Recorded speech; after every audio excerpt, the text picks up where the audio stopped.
Galena was the original boom town. As lead miners flocked here in the 1820s, the rural outpost grew into a busy river port.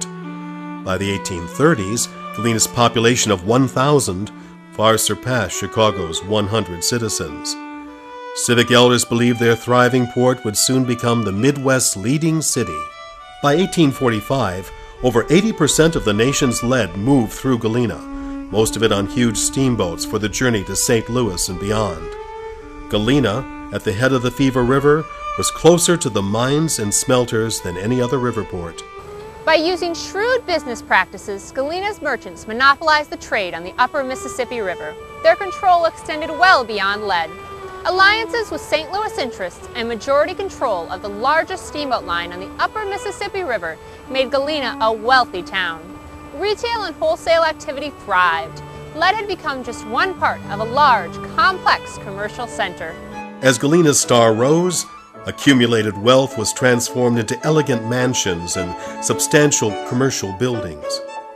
By the mid-1850s, Galena's lead production was down, but business activity overall was increasing. The future looked bright. One of the many successful businesses in Galena was the Grant Leather Store. Jesse Root Grant, Ulysses' father, first formed a partnership with E.A. Collins and Company that lasted from 1841 to 1853. The partnership dissolved, and Jesse formed the J.R. Grant Leather Store.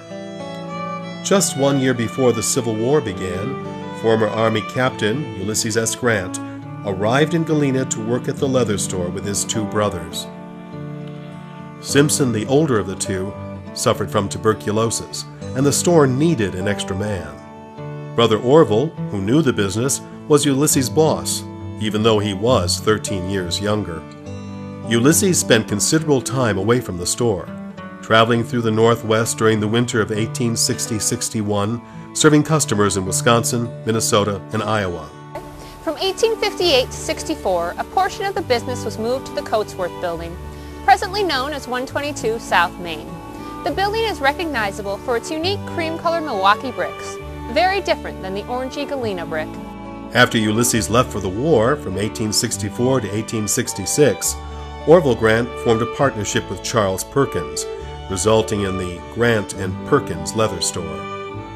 In 1866, Orville sold his portion and moved to Chicago. By the early 1860s, the seeds of demise had already been sown. For in a few short years, Galena would suffer decline and neglect.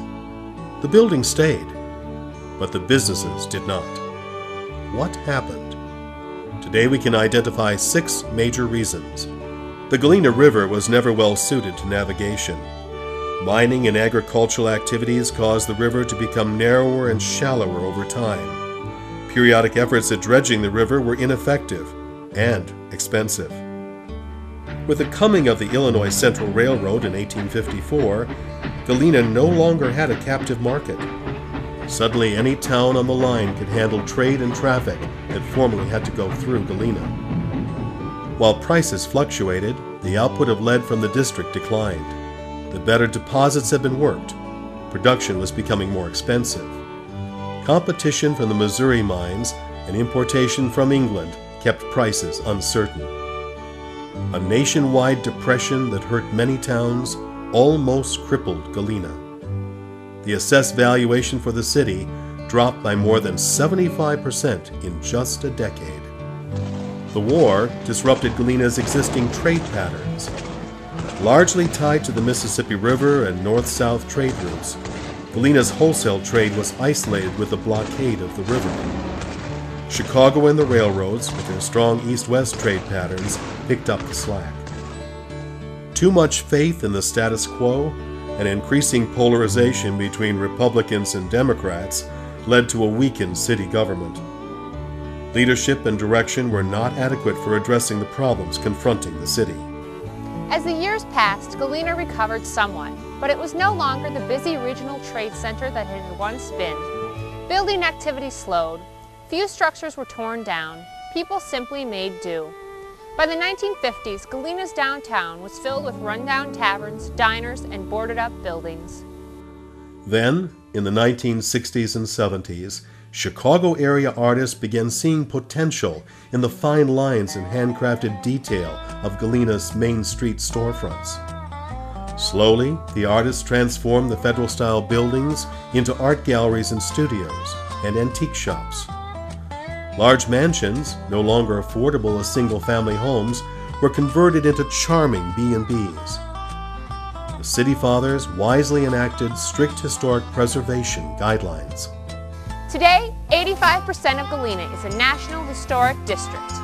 A vibrant tourism industry, fueled by an interest in heritage and history, has brought the city back to life. Boutiques, galleries, and fine dining establishments inhabit authentic mid-19th century buildings. Now we are glad that progress passed Galena by.